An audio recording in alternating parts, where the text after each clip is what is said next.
And talking about our immune system, our next presenter is Dr. Sabine Hazan. She's been practicing gastroenterologist for the last 3 decades while concurrently conducting over 200 clinical trials for pharmaceutical companies, including vaccine studies. Her research genetic sequencing lab is spearheading the study of the gut microbiome and is linked to several diseases with 57 clinical trials. Dr. Hazan. Thank you, Senator. It's an honor to be here. The microbiome, our microbes in our guts, is our immunity and tells the story and will tell the story of COVID-19. And this is why, as a gastroenterologist, I stepped into the pandemic. Through my experience, I will show you how difficult it was to conduct research and publish when the research goes against the national public health narrative. Interference and delay in research happened and affects all of us. In early 2020, my research genetic sequencing laboratory was the first lab to document the entire sequence of the virus in the stools, as opposed to the PCR, which is just a little piece of the virus. We discovered that the virus lingered in the stools for up to 45 days. It took 6 months to publish this publication at a time where everybody needed to know that it was in your stools. My lab also showed that COVID-19 in the stools was killed by hydroxychloroquine and azithromycin. But unfortunately, azithromycin and hydroxychloroquine killed the microbiome. So therefore, vitamin C, D, and zinc was added. 3 protocols were submitted to the FDA from our findings.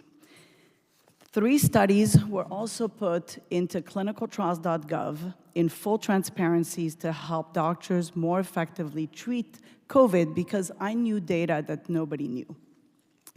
April 2nd, 2020, FDA gave us an exempt letter for doing a clinical trial. In other words, we did not need to do a clinical trial on hydroxychloroquine, Z-Pak, vitamin C, D, and zinc as treatment, or hydroxychloroquine, vitamin C, D, and zinc as prophylaxis. April 4th, somebody must have called the FDA and said, I got another letter saying, I'm sorry, Dr. Hazan, exemption is denied. You must do a full-on clinical trial. Here's the letter.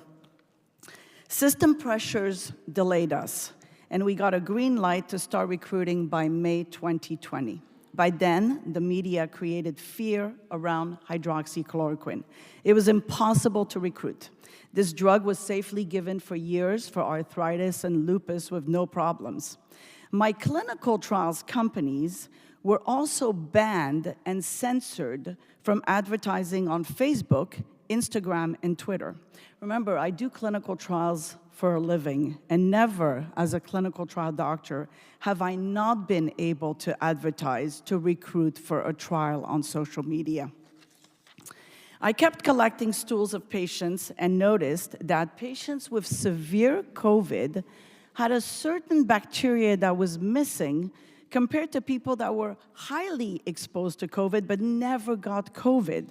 That bacteria is called bifidobacteria. Bifidobacteria is an important and key microbe for immunity. It represents your trillion-dollar industry of probiotics. In fact, when you turn the bottle and you see the ingredient, it says bifidobacteria. It is present in newborns. This is why your newborns did not get a problem from COVID at the beginning, and it is absent in old people. The process of aging is loss of bifidobacteria. We published this paper, The Lost Microbes of COVID-19. It took 8 months to publish. If you follow the bifidobacteria like I did, you will notice, and we did notice anyways, that vitamin C actually increases bifidobacteria.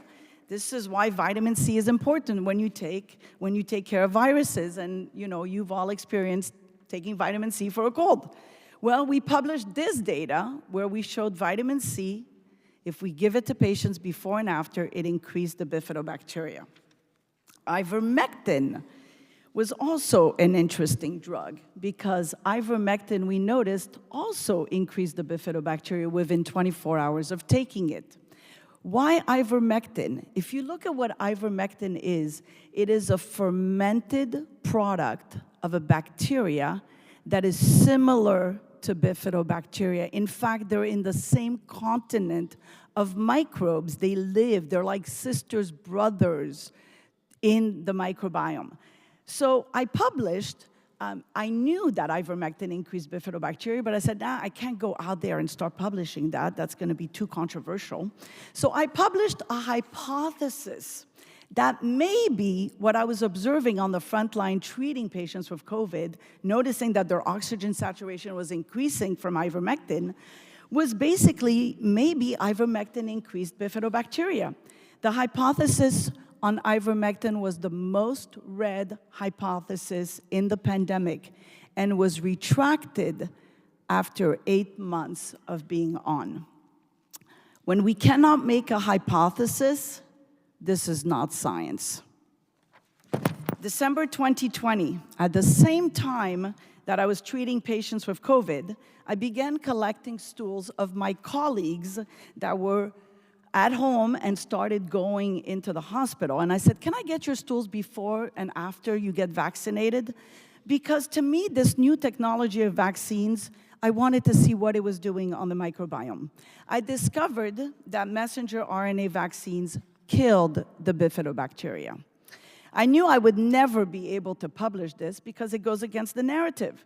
So I submitted it to my college, the American College of Gastroenterology, and presented it in October 2022. This abstract won a research award at the American College of Gastro, beating 6,000 abstracts. That's from academic centers like Harvard and Mayo Clinic and MD Anderson. This abstract got the attention of 18,000 GI doctors who all of a sudden started realizing maybe killing bifidobacteria is why I got COVID after my vaccine to begin with. Worse than that, and another abstract we presented, was the persistent damage of bifidobacteria from the vaccine. What is going on here that the vaccine continues to kill the bifidobacteria? At the same time, we presented a link between loss of bifidobacteria and Crohn's disease, loss of bifidobacteria in Lyme disease, and loss of bifidobacteria in invasive cancer. It is nearly impossible to publish data that goes against the national public health narrative. If doctors cannot publish the data, they cannot find solution to fix the problems. So in conclusion, I will finish with showing this. This represents clinical trials that I've done for pharmaceutical companies prior to COVID. Amongst them are vaccine studies. Yes, I brought vaccines to the market. Proton pump inhibitors, cardiac drugs, biologics for all sorts of conditions. First postpartum depression drugs that never made it to the market because they killed people. Clinical trials doctors follow guidelines that allows the industry to provide safe drugs. These guidelines were not followed during the pandemic, and because of that, everyone is affected. COVID should have been a time where humanity joined forces together and doctors needed to come together. It's a shame that it didn't happen. Interference with research affects all of us. This should not be political. Science is a story that evolves. It's a multitude of experiments that allow us to see medicine, to give hopes to patients. Skepticism, challenging the current state of knowledge, having an open mind must be allowed if we have any hope of moving science forward. What I saw this pandemic was not science. Thank you. Thank you, Dr. Hazan. Run out of time. Yes. If you want to take 5 seconds to name who you think sabotaged your research. It used to be that pharmaceutical companies were working with the doctors. Now, unfortunately, pharmaceutical companies are captured by the price of the stock. Venture capitalists own pharmaceutical companies. They own the CRO, the clinical research organizations. They own the site.